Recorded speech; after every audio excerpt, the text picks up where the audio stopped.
We should have used the real backdrop, not the... Well, I just a couple points and we'll answer your questions, and I'm sure you're dying to get home. So first I want to thank Canada. They did a great job of hosting this, and Foreign Minister Jolie, who had to leave here. She's going to go be sworn in, remain in her post, and she's become a friend in the last few weeks as we've worked together. I knew her a little bit before, but gotten to know her now, obviously, in this role. They did a great job of hosting it, a beautiful place, and so we're grateful to them. I think we have a very strong statement from the G7. Hopefully you've gotten that by now and have been able to see it. A very strong statement on a number of issues of mutual concern. We touched those topics. It was a really good engagement, and obviously there'll be some follow-up. And it sort of sets up for the leaders' meeting later on this year, and we hope that'll be equally productive. But we felt really good about the statement, worked hard on it. I think it reflects our points on a number of topics. And I would just say the one takeaway, you're going to ask me questions about things that are going on in different bilateral relationships and so forth. But I think what's important, and something I said at the outset, which everybody agreed with, is that we're not going to allow the things we disagree on, and we'll disagree on things, to keep us from working closely on the things we agree on. And there are a lot of those. And hopefully the statement reflects that, and our actions will reflect that. And so we feel really good about it. The other announcement, and I think that's already reflected in the President's statements, there was what we felt was a very positive and productive engagement yesterday with President Putin and Special Envoy Witkoff. Obviously, he is on his way back. He should be back, and hopefully we'll convene this weekend. We'll examine the Russian position more closely and determine, the President will then determine what the next steps are. Suffice it to say, I think there is reason to be cautiously optimistic. But by the same token, we continue to recognize this is a difficult and complex situation. It will not be easy. It will not be simple. But we certainly feel like we're at least some steps closer to ending this war and bringing peace. But it's still a long journey. It's a journey of many steps. But this is positive momentum. Obviously, we'll see what Russia and others are willing to do. It's not just Russia. Obviously, it has to be things acceptable to Ukraine. But it's been a good week in that front, but there's a lot of work that remains to be done. But, there's reason to be cautiously and optimistic, but we'll know more once Special Envoy Witkoff, Ambassador Witkoff returns, and we have a chance to all convene and talk about it. And obviously, the President is the ultimate decider on next steps for the United States. Okay. Mr. Secretary, do you trust Putin? I think it's an irrelevant question. I think in foreign policy, it's not about trusting, it's about action. It's about things that you do. So in the end, on something like this, you can't just say you want peace, you have to do peace. And that's true for both sides in any conflict. So in any war and in any engagement. So I think ultimately, all these things, I would just encourage you guys, if we're going to be serious about foreign policy, to sort of navigate away from some of this is not a reality show. This is not about personalities. This is very simple. You either do things or you don't. There are things you are doing and things you're not doing. And that's what foreign policy is driven by, and that's how our decisions should be driven by. So unfortunately, in foreign policy, oftentimes you will have to work with, I'm not talking about President Putin in particular, I'm talking about generally, you will have to work with people you don't like in foreign policy. And oftentimes you will have disagreements with people you like. Sometimes you will have to figure out how to work together with nations that are not aligned with you on most issues. And in some other cases, you may find yourself unaligned on an issue with a nation that you work with very closely on a bunch of other things. That's not just now true today. That has been true throughout the history of mankind and certainly the relations between nation states.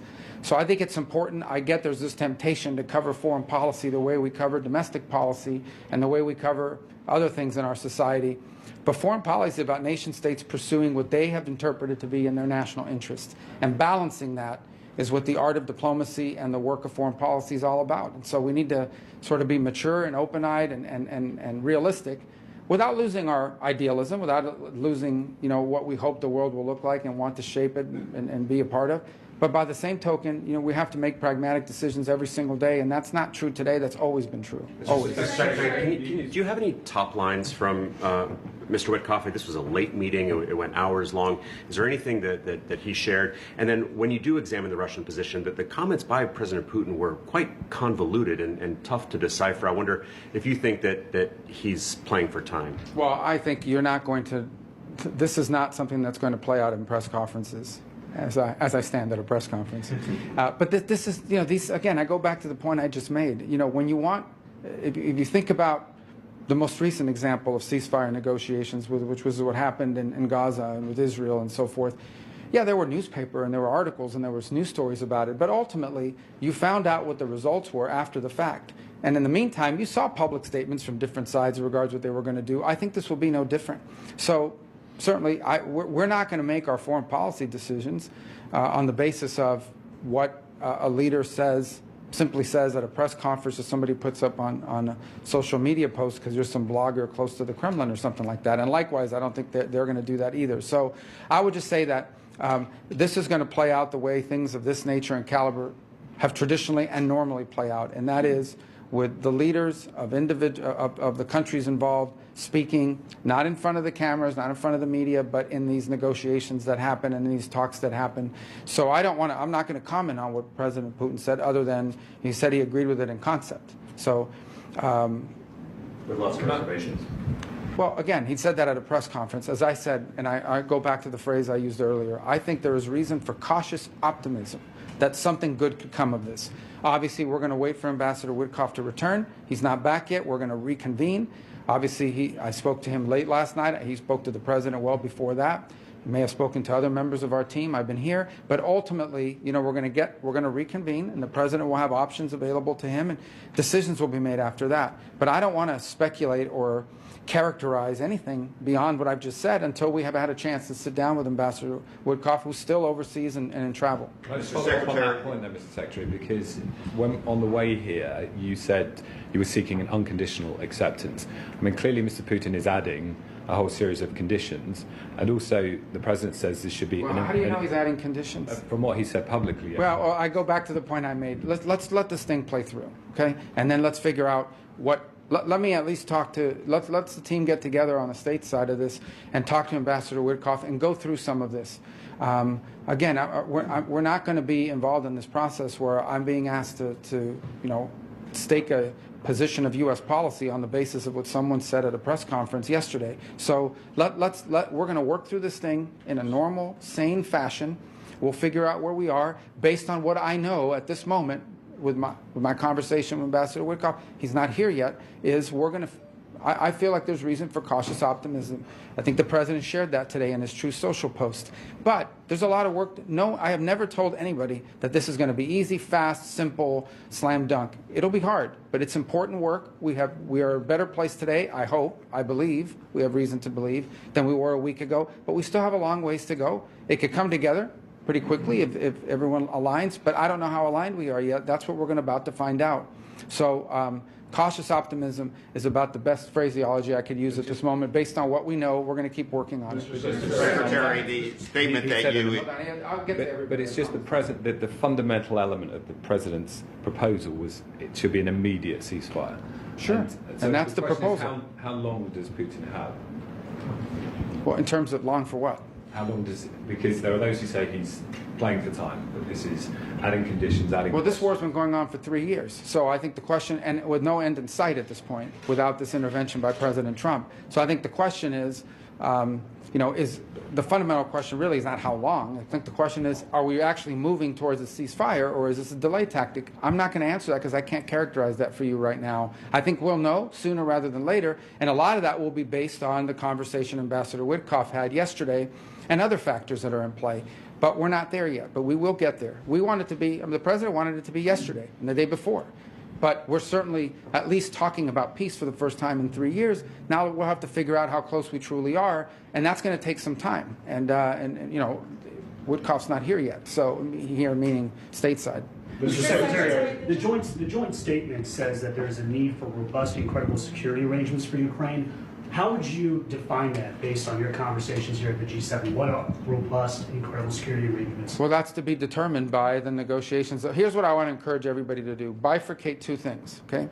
The ceasefire and the conditions for everybody to stop shooting at each other. What will it take to get everybody to stop shooting at each other? And then moving to a negotiating table on settling the war with finality. Two separate processes. Process number one is, what do we need from both sides in order to stop the shooting and the fighting, so that you can get to a negotiating table? That's the second phase. As part of that second phase, there will obviously be, every country in the world has a right to security, has a right to defend itself, has a right to protect its territory. That will have to be part of that conversation. And it will have to be something that involves not simply the views of the United States, but other countries that are involved in that. I've repeated this over and over again. The European Union has imposed significant sanctions on the Russian Federation and on individuals inside of Russia. So they will have to be consulted and they'll have to be engaged in this process and so forth. So let's not predetermine or start putting everything ahead of itself here.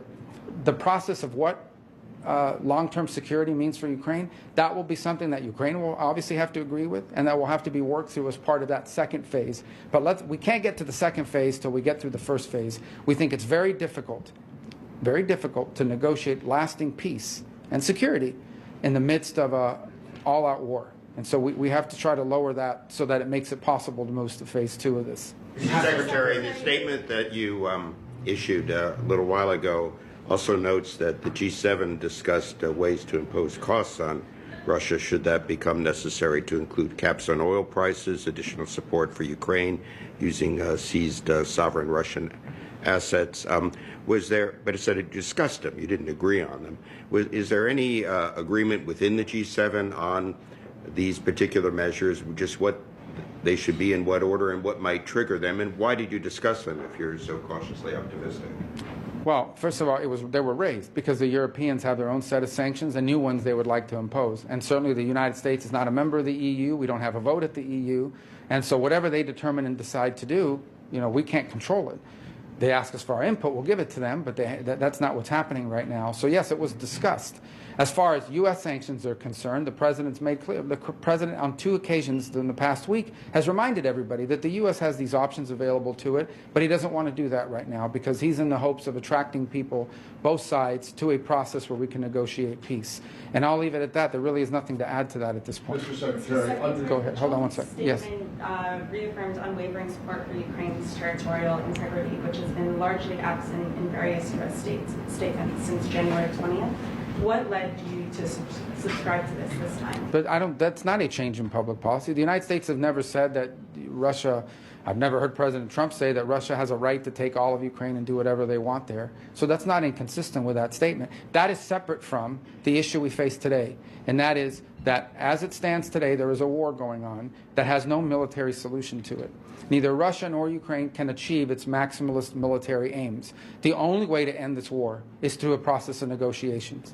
Negotiations, be it in business, in commerce, or in geopolitics, involves both sides giving something, both sides making concessions. That's just obvious. I'm not saying, I don't think that should be sort of a news-making statement. That's the reality of any conversations that exist in order to end wars, is that there has to be some level of concessions. What those concessions are remains to be seen. That'll have to be part of the negotiation. But it's not going to be helpful to enter into those negotiations making blanket statements that may give an excuse for one side or the other not to participate in it. So we'll have to get to that stage where these things are discussed, and ultimately both sides, whatever happens, both sides will have to agree to it.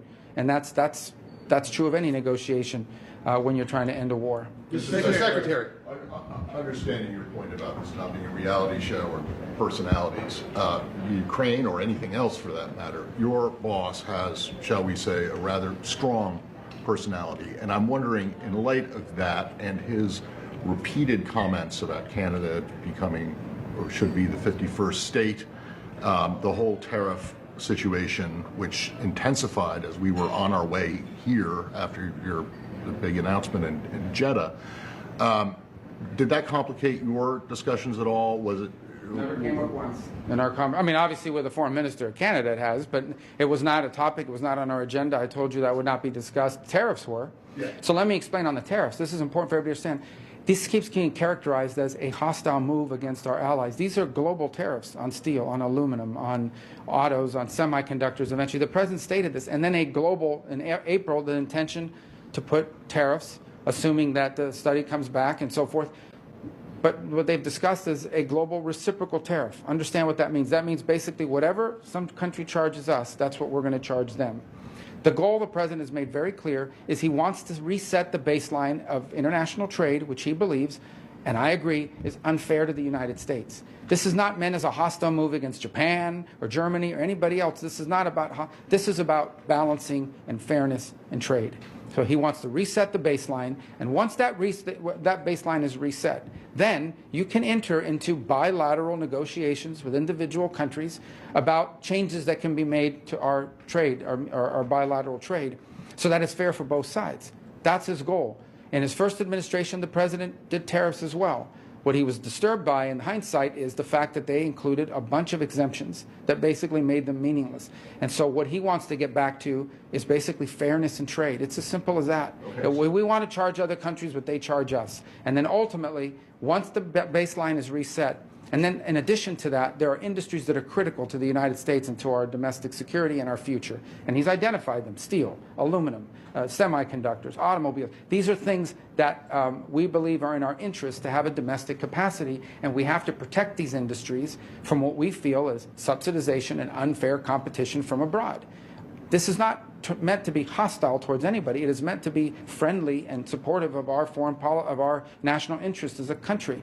Once the baseline of trade is reset in a way that's fair and equitable, then we can engage in the process of bilateral negotiations with individual countries, including our allies, to set up a more sustainable and fair long-term trade arrangement between our respective countries. So, Mr. Secretary, the president and your meeting with Foreign Minister Joby, do you understand why the Canadians are taking such umbrage at these comments coming from the president? Is that something? The Canadian government has made their position, how they feel about it, clear. The president has made his argument as to why he thinks Canada would be better off joining the United States for economic purposes.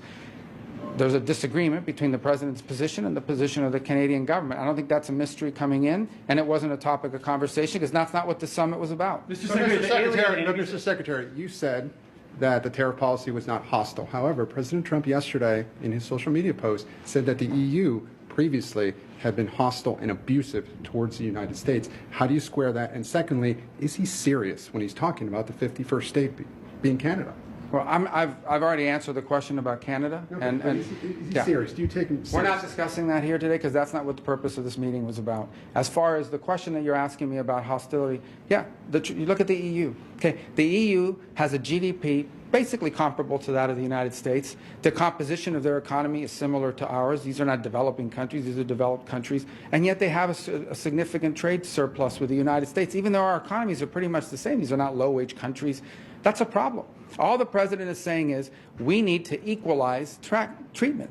Whatever they do to us, we need to do to them, in addition to pointing to certain sectors that we have to protect. Who can argue against the idea that if some country charges us X to export our products, we should charge them the same? I get it. If you're a country or the EU that's benefiting from the status quo, you feel it is hostile to change the status quo because it's to your benefit. The problem is the President of the United States is looking out for the United States, both in national security and in economic relations. We will reset the basis of our trade relationship, and then we can enter into negotiations for something that's enduring and fair to both sides. That's what the president seeks to do, and that's what it begins by resetting, at a reciprocal way, the amount of tariffs we charge one another in our trade relations. Mr. Secretary, I take your 1798. If I can follow up, Mr. Secretary, I know that we're not speaking about Canada becoming the 51st state at this meeting, but I'm asking you now, do you consider what the president has said about Canada becoming the 51st state? Is he serious? You know, I'll tell you how that came about, okay? He's in a meeting with Trudeau, and Trudeau basically says that if the U.S. imposes tariffs on Canada, Canada couldn't survive as a nation state, at which point the president said, well, then you should become a state. And that's where this began. That said, the president has made an argument for why. He says he loves Canada. He says he made an argument for why Canada would be better off joining the United States from an economic perspective and the like. He's made that argument repeatedly, and I think it stands for itself. But is All it right. counterproductive? The Trump administration is expected to invoke the Alien Enemies Act of 1798. They have to dust that off. A lot of people not familiar with it. Can you help us understand how the Trump administration plans to use these powers? Well, those are that's a question for DHS. It's not a question for us. What I can tell you is, from our perspective, unrelated to that, is that we will continue to look for people that we would never have allowed into this country on student visas had we known they were going to do what they've done. But now that they've done it, we're going to get rid of them. And we are continuing to look for that. And so in the days to come, you should expect more visas will be revoked as we identify people that we should never have allowed in because they lied to us. When they said they were coming here to be students, they didn't say they were coming here to occupy university buildings and vandalize them and tear them apart and have campuses hostage. If they had told us that, we would never have given them a student visa. Now that they've done it, we will revoke those visas. And as the days go on, every time we have a chance to revoke them, we will, because it's not in the national interest of the United States for them to be here. So let's wrap up, guys, so we can get on. The G7's joint statement has some very strong language on China. Could you please describe the sentiment of the discussion behind closed door? And also, do you have anything on a potential meeting between President Trump and CCP Secretary General Xi Jinping? Would that be in China or in the United States? Thank you. Well, I think the president at some point will meet. They will meet. I don't know when that'll be. I don't believe there are any plans currently for that to happen, but I'm sure it will happen at some point. The president engaged with him in his first term, and I expect he will do so again, and he should. These are the leaders of two big, important, powerful countries, and the leaders of powerful countries, whether they agree on things or not, should communicate for the safety and well-being of the world. As far as the statement is concerned, I think it reflects a growing acknowledgement that the Chinese Communist Party has pursued both economic and foreign policies that allow them to benefit from all the good things about the global order, but ignore all of its responsibilities in ways that leave us in danger of being, not just us, but the broader world, of being overly dependent on China for critical supply chains, for rare earth minerals, for key technologies. In the case of Europe, you'll continue to hear a lot of frustration on their part that Chinese overproduction, for example, of electric vehicles are dumped into their economies. And so guess what they have done? They have imposed tariffs. You know what Canada did? They've imposed tariffs on China as well, because that's what countries do when they feel like they're being treated unfairly in trade and commerce. And we support them in doing that. We think that was the right choice in their regard. And we've imposed tariffs on China as well. All right. Is there an offer? Senator Rubio, Yes, sir. would the U.S. be open to an agreement with Hamas to get American hostages released separate from the Israeli hostages, like including Don Alexander?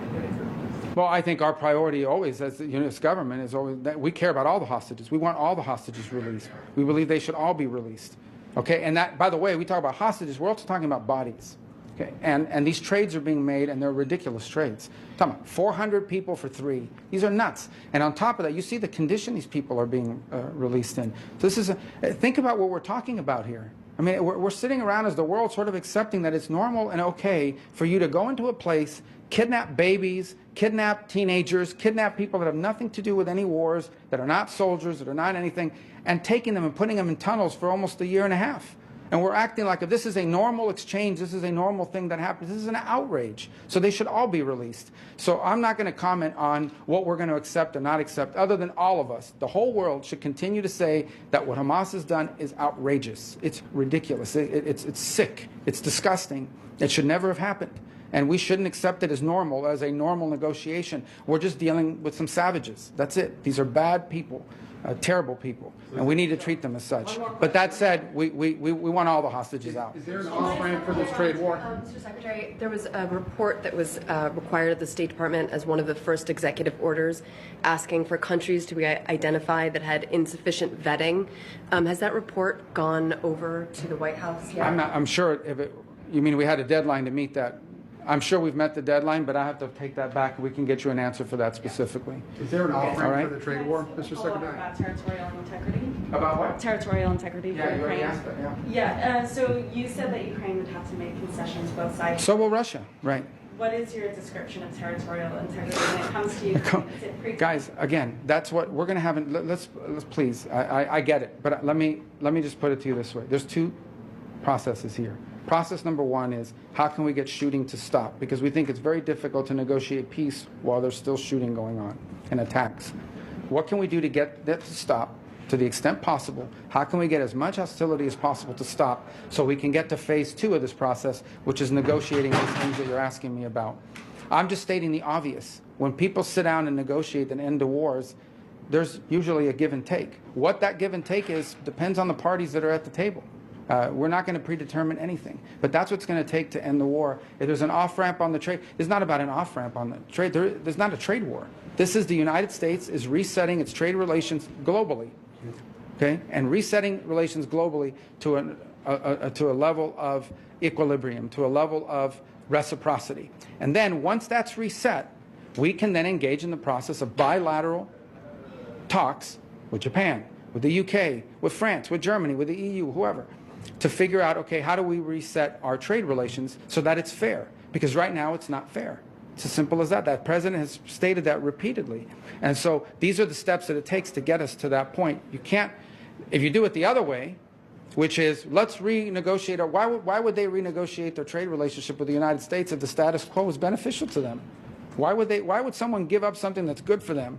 You have to make it fair, and then you can negotiate out, how do we get to a place that's mutually beneficial?